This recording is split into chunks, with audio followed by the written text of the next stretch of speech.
Hey everybody, welcome to Cinema Trip Reviews. I am Wyatt, and today on the show we're going to be talking about Smile.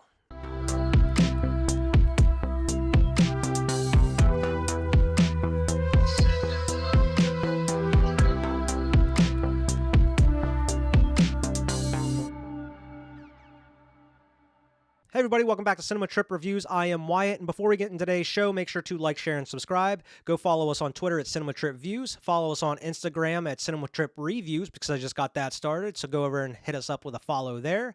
And also go check us out wherever you get your podcasts. We're pretty much available everywhere, so drop in, watch our episodes, and leave us a good review there as well. On today's show, we're going to be talking about Smile. This movie released at the very end of September, early October.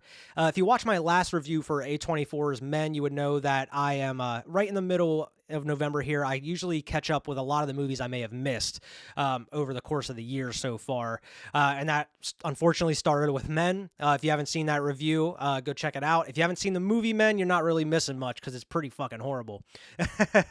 This is a relatively new movie. I just haven't gotten the chance to see it. There's been just so much going on. But this movie has officially been released on Paramount Plus. So I was like, fuck, I got to check this out. It's right at my fingertips.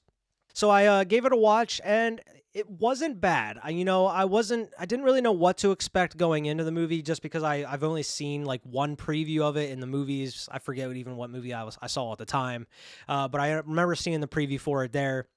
But it looked kind of creepy. It looked a little atmospheric. It definitely looked kind of out there. It had a very It Follows vibe. I know a lot of people were kind of comparing it to that movie for pretty good reasons. It's very similar to that in just the concept of the movie. But I genuinely liked the movie after it was over. I mean, I have some nitpicks with it, more so with the ending of the movie. Now, this was the directorial debut of Parker Finn. I thought it was a very solid, first feature film for somebody. A lot of creative shots in there. I didn't think it was a bad film overall. I thought it was very enjoyable. I was entertained throughout. But this movie does star Sosie Bacon as Rose. You got Kyle Gallner as Joel. I haven't seen him in a long time. I mean, maybe he's just not on anything in my radar here as of recently. But he was in a lot of like horror movies in like the late 2000s, like Jennifer's Body, the Nightmare on Elm Street remake, and I believe like Haunting in Connecticut. He was in as well. But you also got Jesse T. Usher, who plays Trevor. It was like Rose's husband or fiance in the movie. A lot of people know him from The Boys. That's where I know him from. I have a couple complaints about his character as well, but that's more of like a casting choice. But we'll get to that here in a minute. And then you got Caitlin Stasey as Laura, the patient that you see in a lot of the promotional marketing and in the trailer. She is the one that kickstarts the movie here, which we're going to get into the basic plot of quick. Rose is a psychiatrist that works at a hospital. She has the patient named Laura that comes in. She just went through a traumatic experience. She saw, like, I believe it was her college professor, like, killed himself in front of her. She says she's seeing people like that, and that's wearing like masks, like faces of people that she knew or knows, and they keep telling her that she's gonna die and like they're gonna kill her. Going just through some crazy shit. She's going through like a mental breakdown at this point. Rose doesn't really know what to do, and then she really flips out. She starts like, it seems like she's being attacked, like it was something from a Nightmare on Elm Street, chick getting thrown all over the walls and just crawling all over the floor. In the short of it, like you see in the trailer, she does end up killing herself in front of Rose, which kickstart like the curse of the movie here. And it's very similar to like The Ring and It Follows. It's like if The Ring and It Follows had a baby, because the curse itself is, if you have the curse and you kill yourself in front of somebody, they said nobody lasts more than a week, I guess, the way that they kind of go back and look at the history of this curse that's going on, but nobody lasts more than a week. Some people only last like 4 days, but most of these people end up killing themselves in front of somebody else, and that's pretty much the chain reaction of the curse.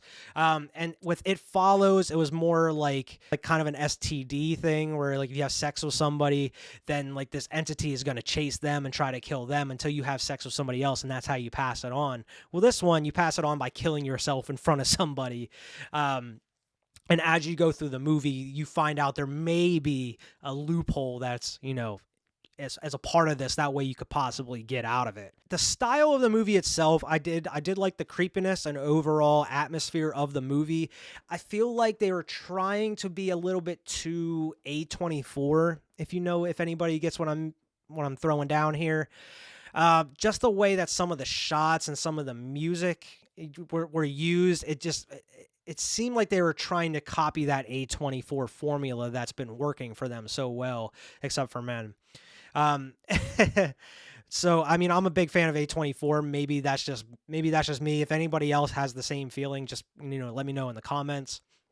But I got a very A24 vibe out of it, and it wasn't really a good vibe. It felt like they were like purposely trying to copy that, that feeling of dread and atmosphere that you get from A24.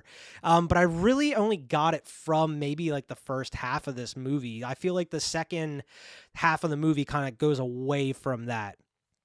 But overall, I genuinely liked the creepiness of this movie, and a lot of the atmosphere and a lot of the music they used in it was very interesting and different than what we are accustomed to in a lot of, big budget horror that's out there. But there were a lot of genuinely creepy scenes in this movie. Not long after she gets this curse and she starts seeing visions and certain things like that, and she's in her house alone. And she hears something, and she goes, and like the door's cracked open. She thinks that there's somebody in her house, and she calls the police. And the police, they seem normal at first until they tell her, well, are you sure there's nobody in the house? You may want to look behind you. And I was like, oh shit, what's going on? And that's really one of the first times in the movie that this thing is sort of like toying with her and playing with her and making her feel and doing stuff and going within her subconscious, and she's doing stuff that she actually isn't doing in real life. And that it happens a couple different points in this movie where she's doing something and all of a sudden she'll snap out of it, and she'll be in a whole completely different area, or she'll be doing something completely different, and it was all in her head. And I like those parts of the movie. I really do. And there's a couple other really creepy parts, and especially once we get towards the ending. Now, I would say probably my main like nitpick of the movie is with the main character.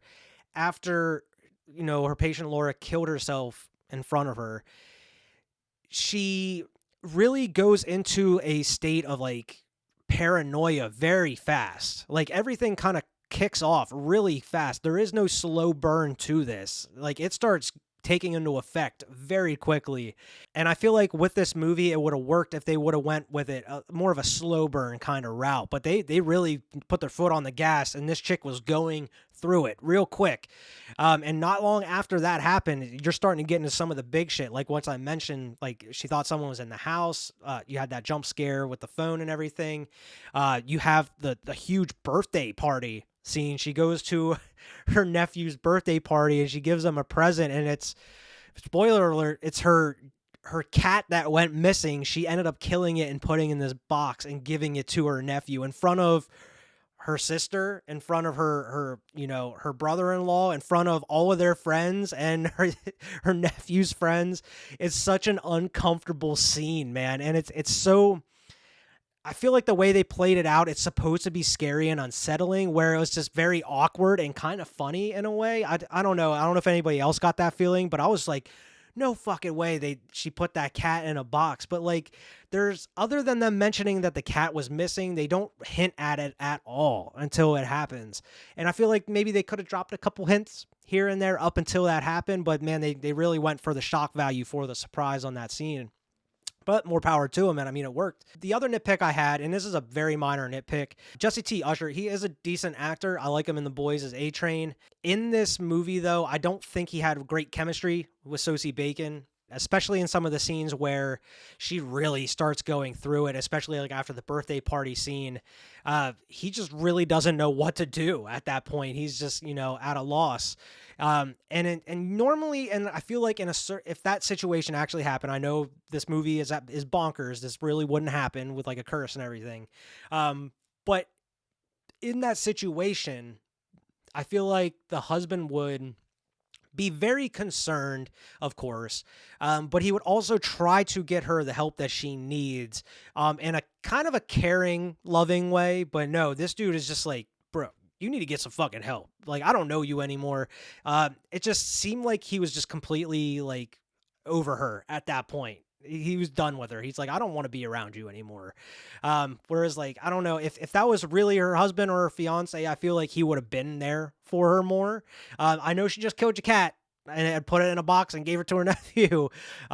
But I feel like I just wasn't buying that relationship that they had in this movie. I know he's really not that big of a part of the movie, though. So, I mean, it really doesn't take you out of the movie. It was just my analysis. Over the course of this movie, you have at least 7 days, to try to figure out what you're going to do before you end up either like getting possessed and killing yourself because of this curse. So it's kind of like It Follows, like what I mentioned, and The Ring in that sort of sense, but it's also sort of like The Ring because she's really trying to dive in and figure out why this curse is happening in a way, or what's causing this curse, or what was the chain of events within this curse. She's trying to kind of do an investigation with it. And that's where Kyle Gallner comes into play. He's like the police officer that was there, and they had a previous relationship from what you find out. But his part of the story, he's really just there to kind of help her out throughout this point of the story, because he is part of the police. He can go in like the database and see the chain of events that is going on, all these suicides and who witnessed them, and all the events leading up to Rose in this case. And they go back all this way until they find somebody that broke that curse at one point and survived. And what that person did, they ended up killing somebody. Instead of them killing themselves, they went out and killed somebody, and then the witness of that murder is the one that the curse passed on to. So she goes and has a actual like sit down with the dude in jail. And she even like tries to play it off like, my friend has it. Like, I need to know how to get rid of it. And he tells her like the only way to do it is you got to kill somebody, have a witness there. And then she lets it slip that it's her, and he starts freaking out. He doesn't want anywhere near this chick, doesn't want anywhere near that curse. But at this point in the movie, she's so far gone. She's so paranoid. She's having visions all the time. Stuff is happening that really isn't happening. And she snaps out of it, like I mentioned. And you really think like she's probably going to go out and kill somebody. She's probably going to go out and kill somebody to try to break this curse, man. While you're thinking that, she goes back like to the hospital, and she runs into like one of the patients that you see a couple times in the movie, and she has a vision of her just stabbing the shit out of this dude. And you have like the head of the hospital played by like Cal Penn, who I haven't seen him in a long time. It was really cool seeing him in a movie. But you have I was not expecting this. And this is just part of her dream and her vision that she's having. While she's just stabbing the shit out of this dude, he's screaming in her face. And she turns around, and the doctor and like the head of the hospital is like, "What are you doing? What are you doing?" Like freaking out. And then he starts peeling his face off, which was one of the coolest effects in the movie. I know it was a lot of CG, but I thought that was cool as shit how they did that, and I just wasn't expecting it at all. They do a very good job of that in this movie, is averting your expectations until the very end. And I mentioned that I do have a problem with the end, but for the most part, they do a good job of averting your expectations. Now, at the beginning of the movie and through the course of this movie, you get little brief glimpses of Rose's past, and she has a lot of trauma.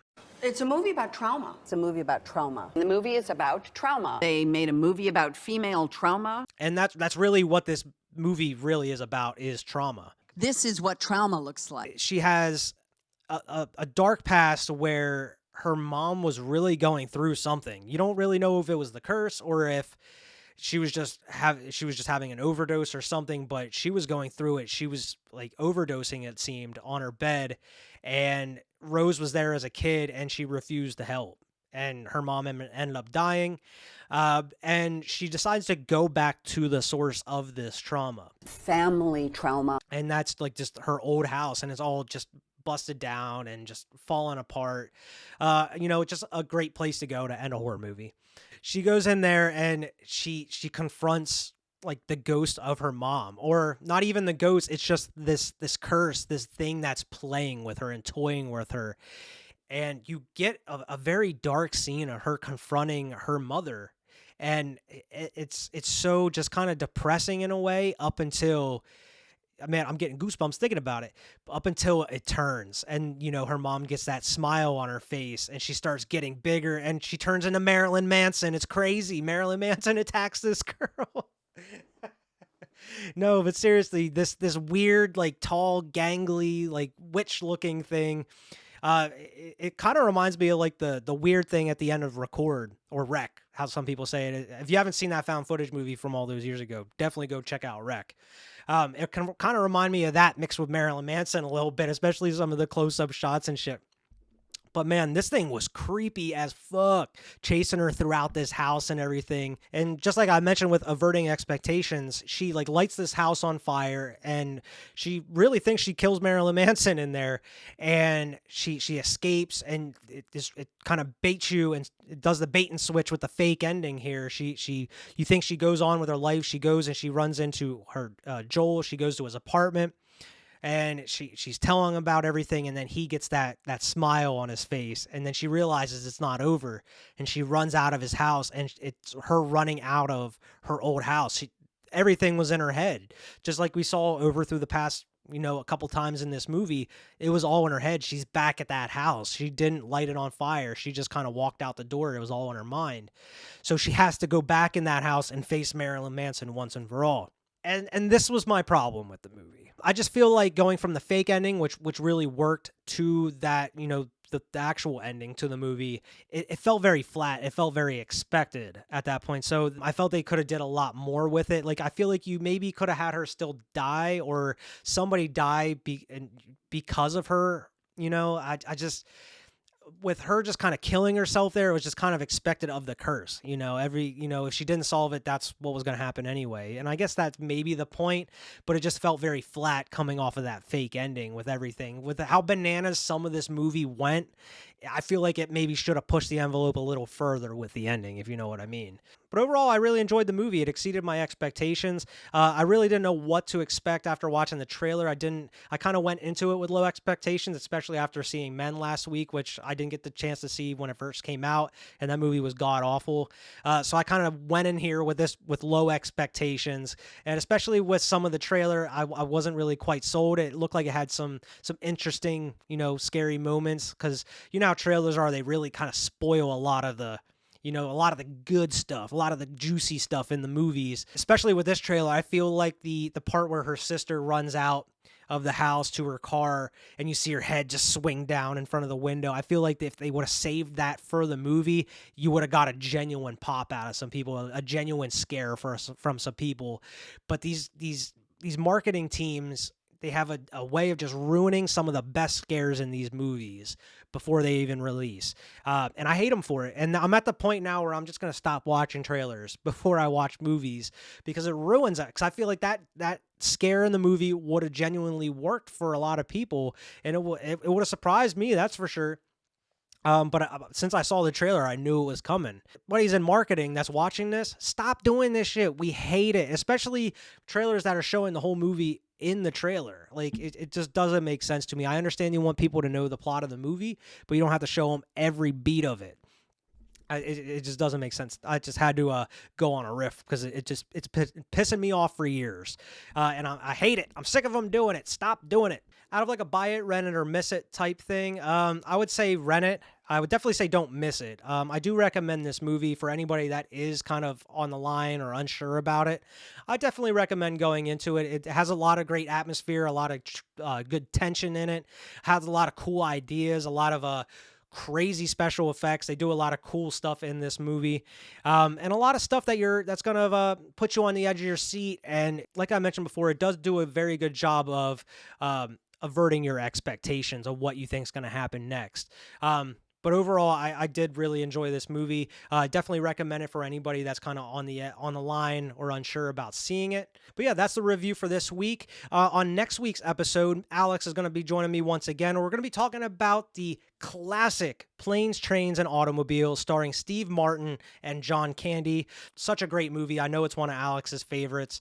So we're going to have a blast talking about that one, so stay tuned. And as always, make sure to like, share, and subscribe. Go follow us on Twitter at CinemaTripViews. Follow us on Instagram at CinemaTripReviews. And also go check us out wherever you get your podcasts. We're available pretty much everywhere. Drop in and leave us a good review. And we're going to see everybody next week.